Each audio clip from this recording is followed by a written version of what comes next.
beauties, it's been a while. Girl, God, listen.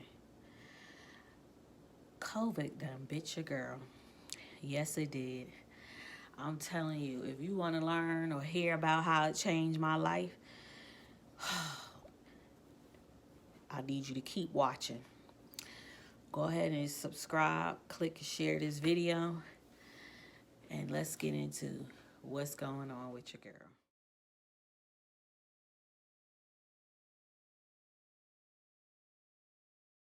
So today I have my follow-up appointment. So I'm going to talk with you all while I try to make my hair looks presentable for the people. So anyway, on January 16th, the day we had a snowstorm in my city, I woke up and I just couldn't get myself together. Well, let's go back. Maybe 2 weeks prior to that, I had started intermittent fasting. And then all of a sudden I started feeling like dehydrated and like extremely exhausted. But I was drinking plenty of water, plenty of fluid, but nothing was working. But on January 16th, the day of the snowstorm, I felt really bad, like I couldn't, like winded, right? So it took me all morning probably to get myself together because nobody could drive me to the hospital in that storm. So I was gonna have to call 911 and get an ambulance. But I had to get myself together first. So that took a couple of hours to get myself together. Once I felt like, once I got dressed and I was together, I called 911, unlocked the doors and all of that. So they came in, checked my oxygen levels. 2 ambulances came. One transported me to the hospital, right? So I get to the hospital and I spent 2 days in the ER because they did not have any rooms available. They were short staffed. The good thing is I came in via ambulance. So, that helped me to get a room. But for 2 days, I was in the ER, sleeping on my coat in this little bed and peeing in a portable potty. The worst. Same clothes 2 days. Like, I had to ask them, can I get some toiletries? Like, I need to freshen up. Like, what is going on? And they like, we don't normally have that in the ER. You get that when you get upstairs. But, one thing I could say, the staff was magnificent. I had good people that took care of me. God bless each and every person that attended to me during my stay. But yeah, so came back. They said this is what they told me. You have COVID and you have pneumonia. Because they made me sit in the seat, and they had like a portable x-ray thing. And they took my x-ray, came back, you test positive for COVID and you also have pneumonia. And I'm like, what? So you will be admitted, right? 2 days it took me to get a room. 2 days. So, yeah. When I got up into my room, like I said, the staff was great. The honest truth, I was in the hospital for a week, right? The honest truth is, I did not know how serious my condition was until I came home. And I read the diagnosis, because you go to hospital, they print out your diagnosis and your instructions on what to do and all of that. I said, this say what? Acute respiratory failure, due to COVID. I said, hold up. This is like serious, right? And I was like, no wonder. Well, in case any of y'all want to know, I was not vaccinated, right? So, yeah, whatever. I wasn't vaccinated. So I'm like, no wonder I have to um, quarantine for 21 days and all this other stuff when like co-workers 5 days they could you know come back to work and just different people I know, and I'm like, why I gotta wait? I had to wait. I had to quarantine for 21 days from the date that I tested positive. Um,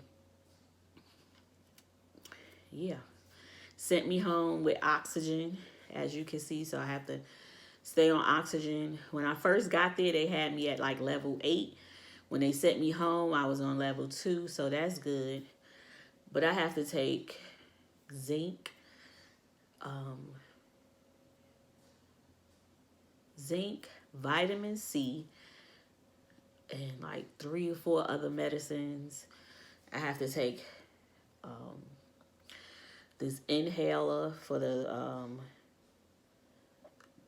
I have to take this inhaler for the steroids, which makes my glucose level go up, which makes me take 2 different kinds of insulins. One I have to take twice a day. That's the long-term insulin coverage. The other one I have to take with every meal. Nonetheless, or my stomach hurt. Okay, but I'm alive. I'm alive. I'm alive. To God be the glory. To God be the glory. Okay. Um, I still get a little winded, which you probably saw at the beginning, or even now you see me pausing. Um, I've never had asthma. Like, this is all crazy to me. Apparently, I have the steroid that I take causes my glucose level to go high, which is why I have to take so much insulin. Never took insulin before. It's just crazy, y'all. It's just crazy. Like, it's just crazy. Like, all I do is go to work and come home. So, yeah, that's it. And, like, I know people say it is cliche. Like, I never thought in a million years that I would be in this situation, needing assistance with breathing. I don't smoke. Like, I never thought I would be in this situation. But, it's all for God's glory. So, yeah, I'm about to get ready, go to my first doctor's visit and see what she says about me, at least working virtually, because there's no way I could go to work because, y'all, I'm going to show y'all.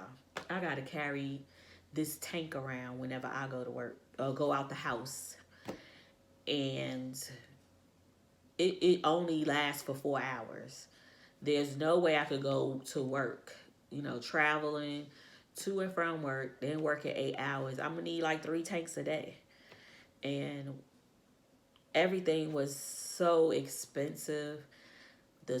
I had the steroids medicine that was $170. Like, my medicine was over $500 with health insurance. Okay, and that was the 2 insulins and the steroid inhaler was almost $500 just for that. And it took me like a week to get my medicine. I think like this is the first time I had to pay for this is like the first week, like I'm doing everything because I have everything. And my numbers are great. But when I tell you, I had to pay to get the oxygen here because, it's the new year. So I hadn't met my deductible on my health insurance. So I had to pay to get the oxygen here. It was just a mess. When I tell you, But one thing I could say, my family came through for me. Came through. You hear me? They got me that medicine. They got me that air. They got me my groceries. They cleaned my house. They came and got my car, brung it to the hospital so I could drive myself home. Like, my family came through. Thank you for those friends and family members that called me, that asked me if I need anything, that prayed for me. I may not even know you prayed for me. Thank you for your prayers. Thank you for all the prayer lists that my son put me on every prayer list he knew to find. Thank you for those who prayed. Like, your prayers really worked. Somebody said to me, that's your new, saying. I could feel your prayers. Y'all just don't know.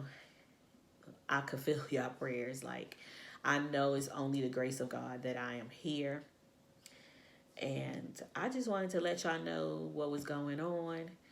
And, when I get to the doctor today, I'm planning on getting vaccinated. Because I know people who have had this thing twice, and I can't do this 2 times. Like, this is no joke. My prayer goes out to those who have asthma and what's the other one? Bronchitis. Honey, when that chest tighten up, if I don't take my steroid inhaler like I'm supposed to, I feel it up in here. But your girl is good. Add me to your prayer list. And I'm going to keep you guys updated on what's happening. And I'll talk to you when I get back from the doctor's appointment. Prayers up. All is well.